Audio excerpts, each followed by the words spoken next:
오늘 말씀은 누가복음 1장 26절에서 38절까지입니다. 1장 26절부터 1장 26절부터 38절까지입니다. 1장 26절 한 절만 읽게요. 제가 계속 말씀 봉독하면서 가겠습니다. 26절 여섯째 달에 천사 가브리엘이 하나님의 보내심을 받들어 갈릴리 나사렛이란 동네에 가서 아멘. 오늘은 예수님의 탄생 예고에 대해서라는 제목으로 말씀을 드리겠습니다.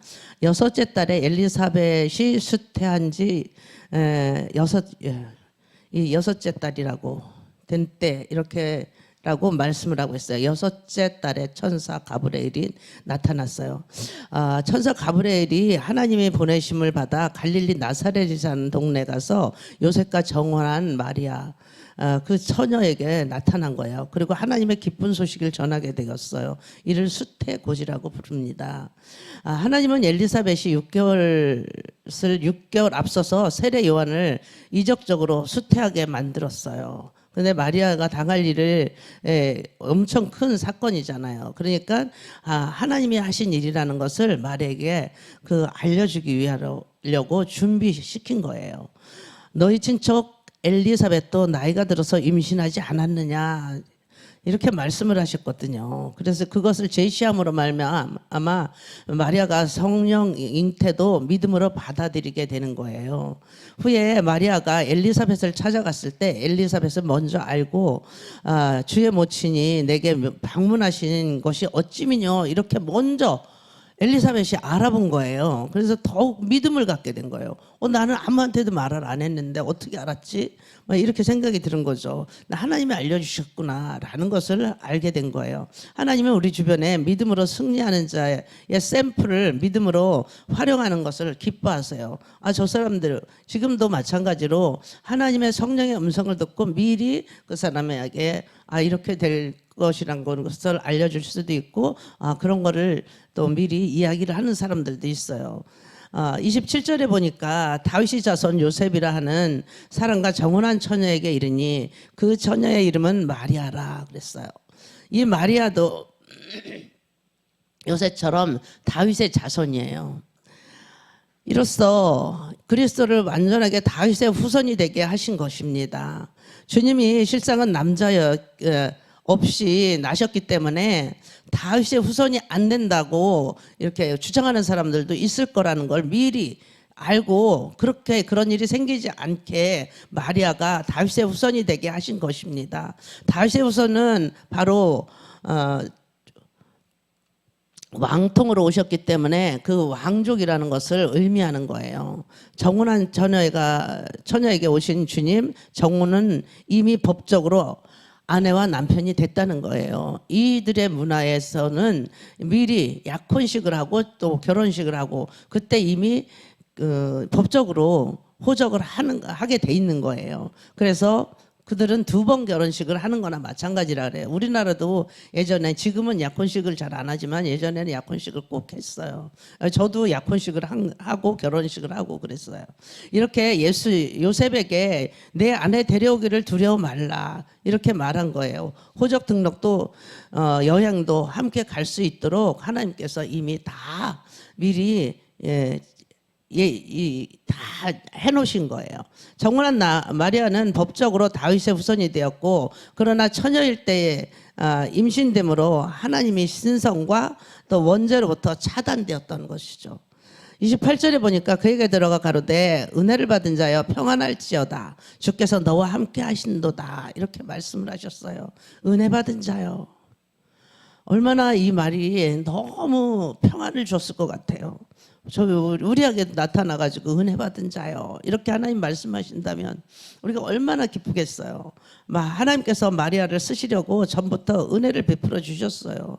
은혜를 베풀어 주셨기 때문에 무엇이든지 받아들일 수 있는 각오가 된 거잖아요. 이번에도 은혜를 주셔서 예수님을 잉태하게 될 것을 미리 말씀을 하시는 거잖아요. 하나님은 우리를 이용해서 전에 먼저 은혜를 베풀어 주신다는 거죠. 우리가 막 성령을 충만을 받고 막 은혜를 받고 그러다 보면 감동이 오잖아요. 그럼 우리가 지금 하나님 무슨 말씀을 하시더라도 우리가 네 알겠습니다. 하나님 하겠습니다. 이렇게 하는 거예요. 또 하나님께서 이용당하는 자, 그들에게 큰 은혜가 있는 거잖아요. 천사는 마리아에게 먼저 평안하라고 먼저 전한 거예요. 마리아가 먼저 마음의 평강을 얻어야 되잖아요. 평안을 얻어야 되잖아요. 막 불안한 가운데서 하게 하는 거는 안 되잖아요. 그래서 일단 평안을 먼저 빌어준 거예요. 하나님이 함께 하신다는 것을 알게 해주신 거예요. 그러니까 하나님이 함께 해주시니까 이런 큰 일을 당해도 마음이 평안해지는 거예요. 하나님이 행하시는 일을 언제나 영적인 평강이 함께 하신다는 것을 미리 말씀을 하시는 거죠. 주께서 너와 함께 하시도다 그래서 이는 임마누엘이니 하나님이 함께 하시기 때문이다 이렇게 말씀하시는 거죠. 누구라도 하나님이 임마누엘 되어 오실 때 그는 하나님의 은혜를 입은 자인 것입니다. 임마누엘 하나님이 우리에게도 늘 찾아오셔서 우리와 함께 하시고 우리에게 평강 주시기를 우리가 늘 기도드리잖아요. 여러분도 저도 은혜를 입은 자입니다. 임마누엘 하나님이 우리와 함께 하시는 하나님이기 때문이에요. 늘 우리에게 찾아오셔서 우리가 정말 힘들고 어려울 때 기도드리면 하나님이 먼저 찾아와 주시잖아요. 그래서 그 하나님을 못 만날 때는 끝까지 기도드리는 거잖아요. 응답 받을 때까지 기도드리는 거예요. 어떤 사람은 결혼 배우자를 놓고 기도드릴 때 500일을 넘게 했다고 하는 자매도 있었어요. 그래서 500일을 넘게 기도를 드렸을 때 그때 남편을 주셨다. 어떤 사람은 또 40일 작정하고도 이렇게 배우자를 주셨다는 사람도 있고, 우리는 이렇게 하나님이 응답하실 때까지 기도하는 거예요. 나는 21일 작정을 했어. 나는 40일 작정을 했어. 우리는 작정을 내가 정하지만 하나님은 하나님 때에 응답을 해주시기 때문에 우리는 응답 받을 때까지 기도를 드리는 거고, 나의 문제가 있다 그러면은 그 문제가 해결될 때까지 기도를 드리는 거예요. 그래서 야곱이 하나님과 씨름한 것처럼 우리도 계속 씨름하는 거예요. 그 문제를 놓고 이길 때까지. 야곱은 얼마나 끈질기게 환독뼈가 부러져도 천사를 놓지 않았잖아요. 그래서 천사가 한 말이 뭐예요? 야, 너 같은 놈은 처음 봤다. 정말로 질기다. 그러면서 응답해 주신 거잖아요. 이게 이제 무슨 말을 들어도 이렇게 마리아는 무슨 말을 들어도 요동하지가 않고 흔들리지가 않는 거예요. 그래서 저도 이런 말씀을 들을 때 너무 감사해요. 우리 주님이 일하시는 현장을 우리가 보잖아요. 보는 때가 우리가 경험으로 지금까지 기도를 드리면서 너무 많이 했잖아요. 그래서 제가 지난 수요일 예배에도 말씀드린 것처럼 정말 우리는 알아요. 기도한 자들은 이게 응답이 온다는 걸, 반드시 이루어진다는 걸 알아요. 기도한 자만 알아요.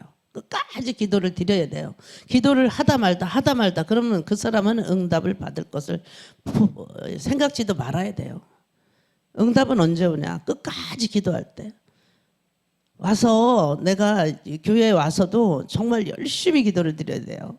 최선을 다해서 하나님을 붙잡고 씨름을 해야 돼요. 씨름을 해야 되는데 와서 졸다 자다 막 조금 정신 차리고 기도하다 이렇게 하면은 응답이 될 수가 없는 거예요. 씨름이라는 거는 잠시도 우리가 방심할 시간이 없잖아요. 씨름 선수들이 방심하는 거 봤어요.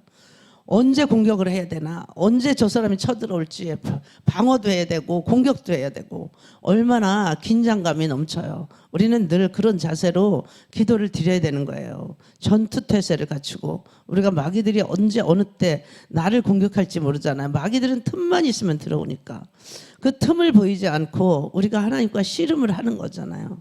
성도들이 기도드릴 때 우리 성도들 안에 축복의 씨앗을 하나님께서 가득 넣어 놓으셨어요.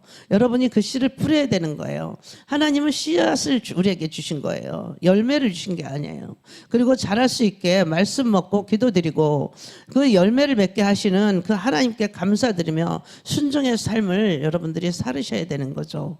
저는 기대를 하고 있어요. 명년 이제 올해는 또 다 가잖아요. 명년에 어떤 열매를 거두게 될지 이렇게 기도를 드리고 있어요.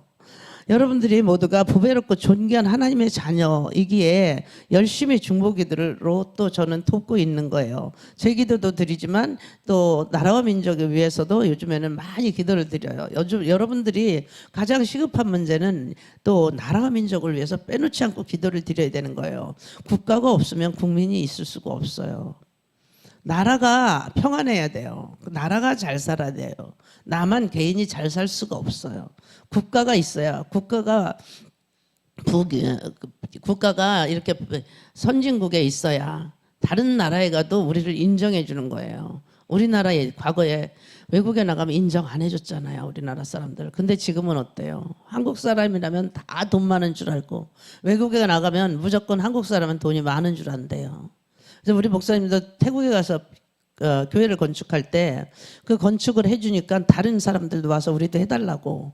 그래서 돈이 얼마나 드냐 그랬더니 1억이면 짓는다고. 1억을 그 사람들은, 한국 사람은 무조건 아무렇지도 않게 다 있는 줄 아는 거야. 우리 1억 없잖아요. 1억 없는데 정말 우리도 있는 돈 다 긁어가지고 정말 최선을 다해서 했는데 그 사람들은 그저 무조건 한국 사람은 다 돈이 많은 줄 알고 무조건 해달라는 거죠. 관광지에도 한국 사람은 돈이 다 있다라는 거죠. 무조건 있다라는 거예요. 이렇게 한국 사람은 인정을 받는 거예요. 없어도 있다. 그렇게 인정을 받아요.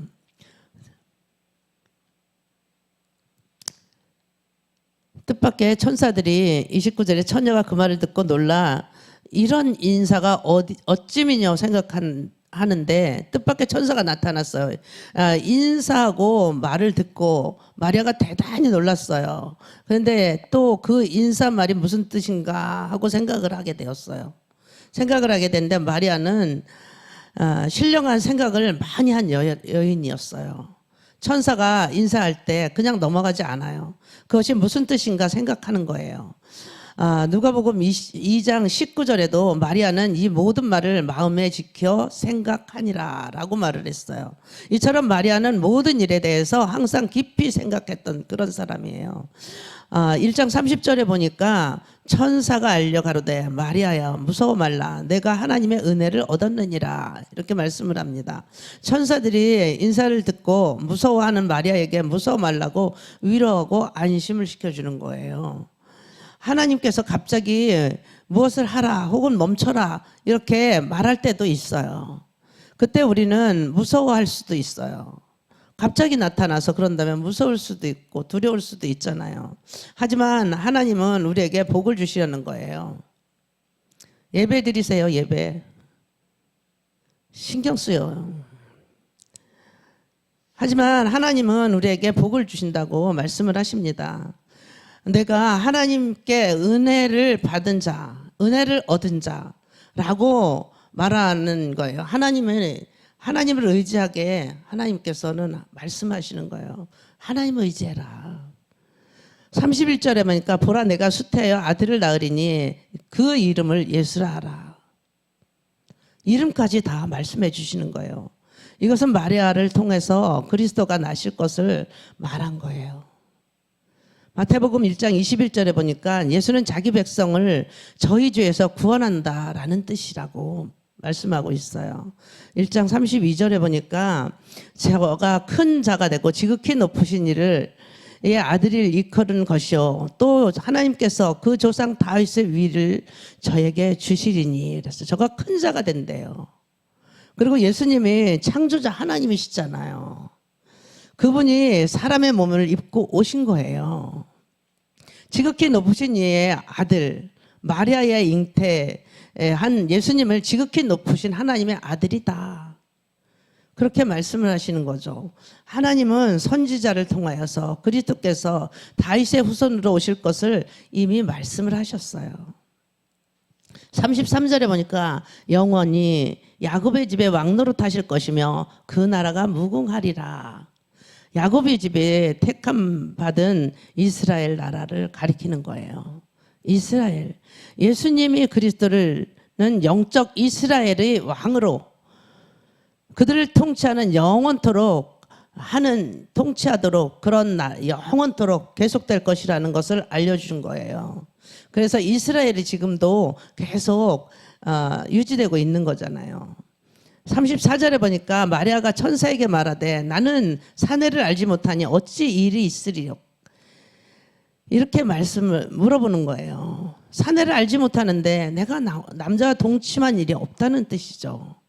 이것이 마리아의 처녀의 순결성을 증거하는 말이에요. 남자 관계가 없이 자기가 어떻게 잉태할 수 있겠는가 하는 말이에요. 하나님이 마리아를 통해서 그리스도를 낳게 하신다는 거죠. 이것은 믿음으로 볼 때에 대단히 귀한 일이지만 불신의 눈으로 볼 때는 사람들이 이해할 수가 없다라고 말을 할 수도 있는 거죠. 어떻게 그런 일이 있을 수가 있겠느냐. 이건 너무나도 큰 사건이에요. 마리아는 처음에는 이처럼 당황하였지만 마침내 그를 순종하여서 영광에 참여하였던 것입니다. 35절에 보니까 천사가 대답하여 가로되 성령이 너에게 임하고 지극히 높으신 이의 능력이 너를 덮으리니 이러므로 나실 바 거룩한 자는 하나님의 아들이라 일컬으리라. 동정녀가 잉태하는 것을 인간으로서는 불가능한 일이나 성령이 임하고 또 지극히 높으신 하나님의 능력으로 가능하다라는 거예요. 성령이 마리아에게 임하였어요. 그리고 잉태하게 되었어요. 그것을 하나님의 능력으로 된 것이다 라고 말씀하고 있는 것입니다. 그러므로 예수님은 하나님의 아들이라는 거죠. 신성과 인성을 가지고 탄생을 하셨습니다. 예수님은 완전한 하나님이에요. 완전한 사람이에요. 이 동정녀의 탄생을 믿어지는 믿음을 주신 하나님께 우리는 감사해야 되는 거예요. 우리가 이런 것을 다 믿어지잖아요.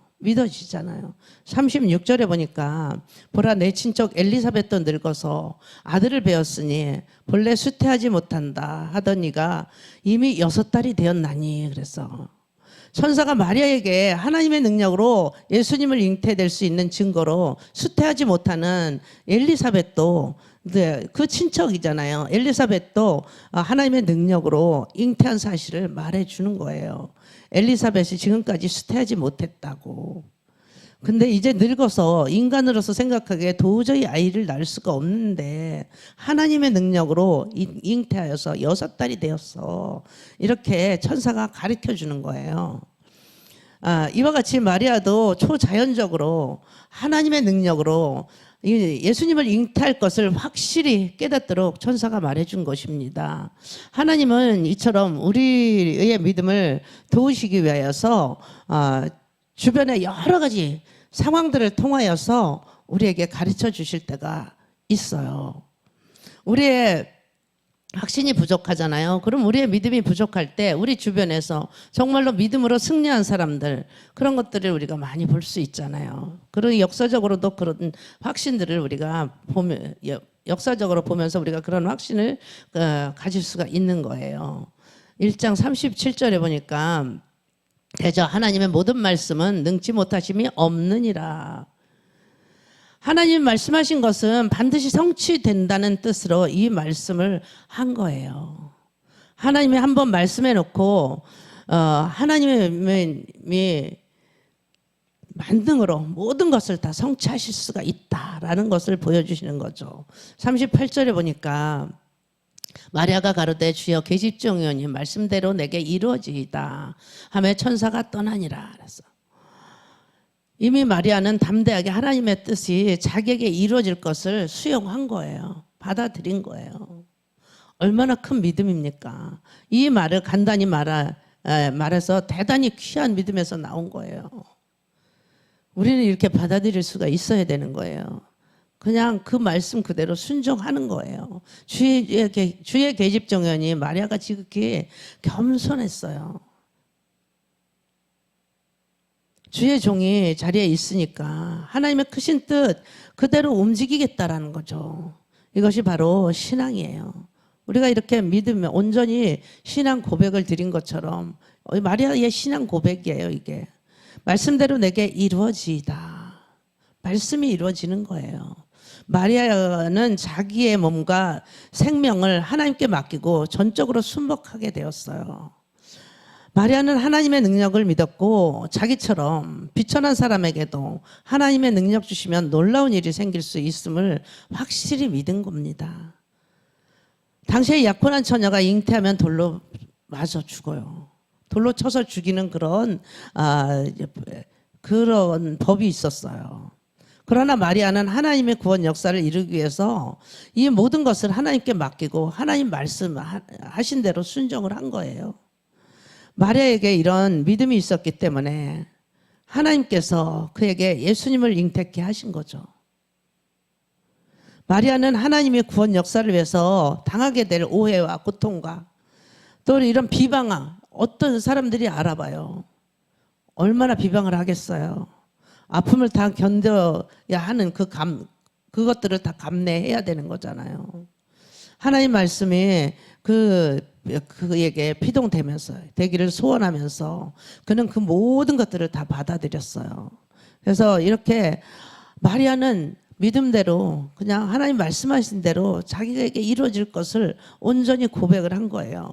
우리도 이렇게 하나님이 무슨 말씀을 하시는지 그냥 하나님 앞에 순종하면서 나가게 되잖아요.